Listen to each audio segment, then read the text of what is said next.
त्याची संसदीय विधान स्पष्ट सांगायचं जे पूर्वी नसतं त्याच्यापेक्षा जास्त काही बोलायचे आवश्यक. संजय राऊतांचं असं एक म्हणणं होतं की नीलम गोऱ्हेंना 50 लाख रुपये दिलेले आहेत. तुम्ही या संदर्भात काही अध्यक्षांसोबत तुमचं बोलणं झालं का की त्यांना 50 लाख रुपये दिलं आणि त्यांना निमंत्रित करण्यात आलं?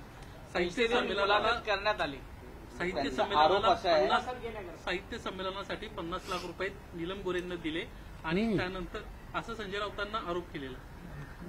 संजय राऊतांच्याकडे काही माहिती असेल किंवा माझ्याकडे अशी माहिती अजिबात नाही.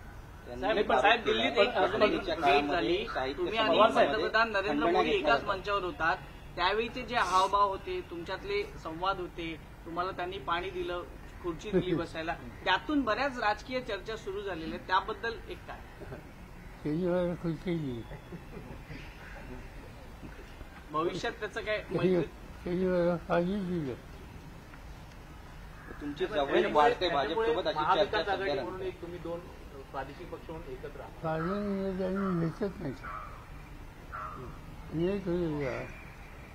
आपले जे हे आहेत सभापती या नच्या कारणासाठी बैठक बोलत असतात सगळ्या पक्षाच्या नेत्यांची. त्याच्यात प्रधानमंत्री असतात, मी सुद्धा, इतर पक्षाचे नेते आहेत आणि संसदेचं कामकाज व्यवस्थित कसं चालेल याबद्दलचा सुसंवाद अनेक वेळा होतो, मनोरंजन जे होतं त्याचा आणि याचा संबंध नाही.